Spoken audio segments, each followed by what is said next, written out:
Luhut dan Bahlil menyerang, Tom Lembong langsung mengcounter. Halo, kembali lagi dengan saya Endra Caniago di channel Redaksi Jurnal. Kami sama sekali tidak anti hilirisasi. Yang kita anti adalah yang disebut Pak Muhaimin kemarin, hilirisasi yang ugal-ugalan. Anda perlu melihat data panjang 10 tahun, karena Anda pebisnis juga. Kan siklus daripada komoditi itu kan bernaik turun. Apakah itu batu bara, atau nikel, atau timah, atau emas, apa saja. Tapi kalau kita melihat selama 10 tahun terakhir ini, harga nikel dunia itu ya di 15 ribuan. Bahkan pada periode 2014-2019, periode hilirisasi mulai kita lakukan, harga rata-rata nikel itu hanya 12 ribu. Jadi saya nggak ngerti bagaimana Tom Lembong memberikan statement seperti ini. Bagaimana Anda memberikan advis bohong kepada calon pemimpin yang Anda dukung. Saya sedih lihat Anda di situ. Apakah benar nikel ini akan ditinggalkan? Ini adalah kebohongan publik. Kenapa saya katakan demikian? Karena LFP itu hanya dipakai oleh Tesla kepada mobilnya yang standar. Karena kualitas jarak tempuhnya itu masih lebih bagus ke nikel. Dan itu Tesla sebagian juga masih memakai baterai mobil yang berbahan baku nikel. Jadi jangan omong-omong saja. Yang kami tuntut sekedar transparansi. Ya, ini kelihatannya dari dulu kayaknya nggak pede banget, takut sekali untuk membuka secara transparan. Ya kan angka-angka, ya kan kemudian TKA ini ya. Soal TKA mengenai tenaga kerja. Ya kan, jadi ada kecenderungan untuk ngumpet-ngumpet. Ya kan, kemudian bahkan ada pekerja yang hadir di situ tanpa kitas, ya kan, tanpa izin menetap, ya kan, pakai visa pariwisata. Ya. Nah itu kan tidak baik ya.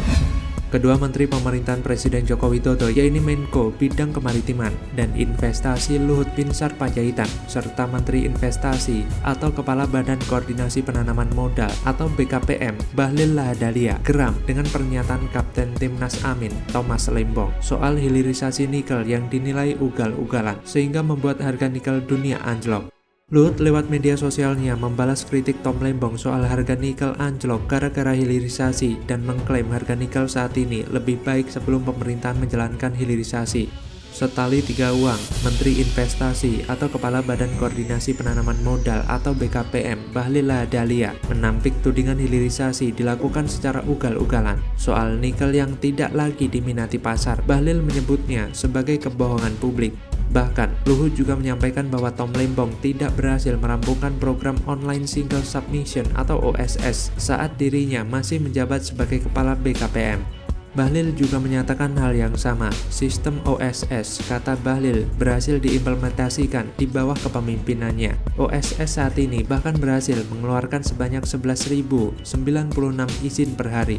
Mendengar hal itu, Thomas Lembong langsung mengcounter kritikan dari Menteri Koordinator Bidang Maritim dan Investasi, Luhut Binsar Panjaitan, dan Menteri Investasi atau Kepala BKPM, Bahlil Lahadalia, terkait nikel dan program Online Single Submission atau OSS.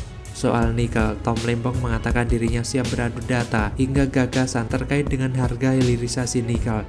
Ia juga terbuka jika ingin beradu gagasan dengan Menteri Investasi atau Kepala BKPM, Bahlil Lahadalia atau pihak manapun. Tom menyebutkan hilirisasi nikel yang tengah berjalan saat ini penuh dengan masalah. Bahkan hilirisasi itu minim manfaat ekonomi untuk masyarakat. Tak lupa, Tom Lembong menyinggung soal Undang-Undang Pertambangan Mineral dan Batu Bara tahun 2020. Menurutnya, hilirisasi total dengan bahan mentah tidak akan tuntas dalam kurun waktu 3 tahun. Lebih lanjut, Tom mengatakan cadangan nikel Indonesia akan habis dalam waktu 15-20 tahun ke depan. Dia menyebutkan hal itu akan terjadi jika hilirisasi nikel tetap dilakukan secara ugal-ugalan.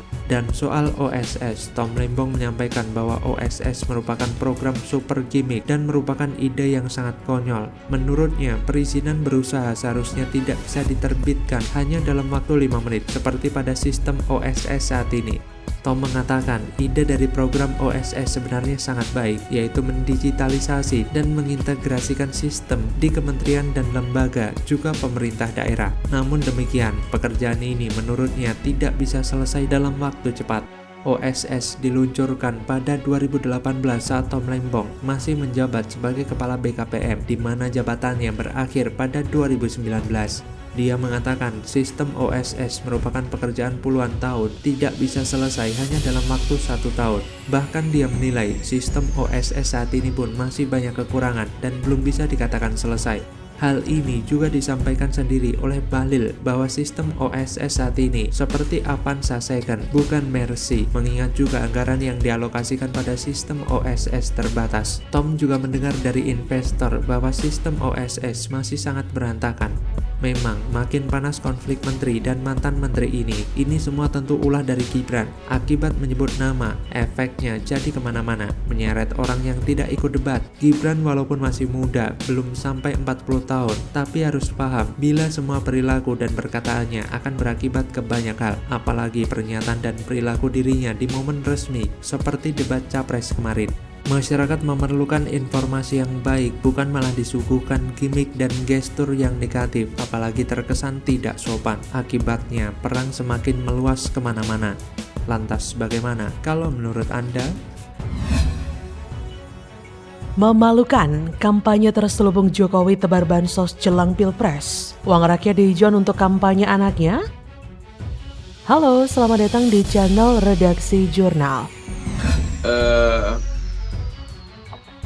Rakyat diijon demi ambisi Jokowi. Kira-kira itu kesimpulannya kan? Ya.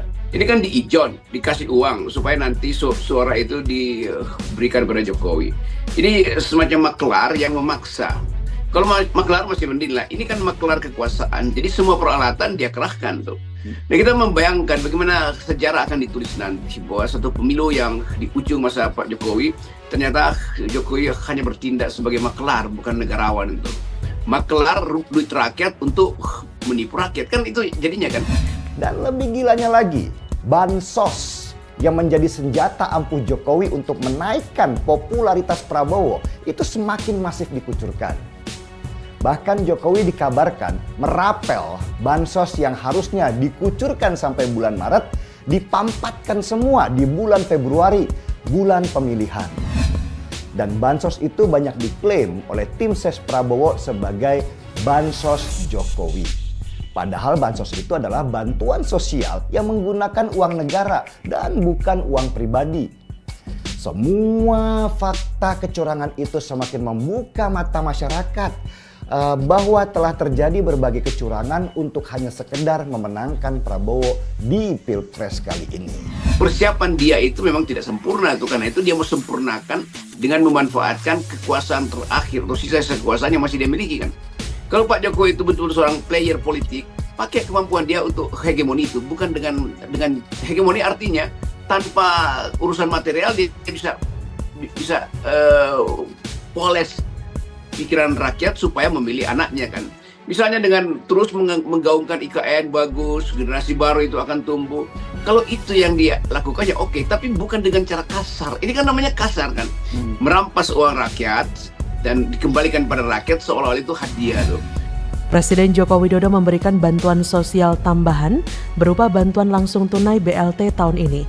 Anggarannya sebesar 11,2 triliun untuk 18,8 juta keluarga penerima manfaat atau KPM, sebesar Rp200.000 per bulan per KPM untuk periode Januari, Februari, Maret. Namun, nantinya pencairannya dirapel pada Februari sehingga masyarakat akan menerima Rp600.000 sekaligus.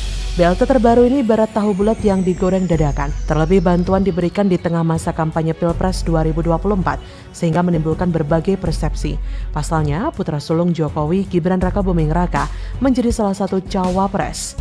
Munculnya BLT baru ini seolah kampanye terselubung Jokowi untuk memenangkan paslon capres-cawapres tertentu. Dalam hal ini, Prabowo Gibran, BLT yang muncul dadakan ini seperti tahu bulat yang digoreng dadakan sehingga ketika dimakan masih hangat. BLT baru ini akan terasa lebih enak bagi masyarakat, terutama yang menerima. Mereka tidak akan peduli bila BLT ini mendadak dan kental nuansa politik. Sikap kritis mereka akan tiba-tiba lenyap karena kebagian uang yang jumlahnya lumayan yaitu Rp600.000. Bawaslu pun tidak bisa menilai ini sebagai money politik karena yang membagikan adalah pemerintah yang berwenang, bukan dari paslon Capres-Cawapres. Padahal efeknya sama saja, paslon Prabowo Gibran akan mendapat limpahan elektoral terkait pembagian bansos ini, terutama BLT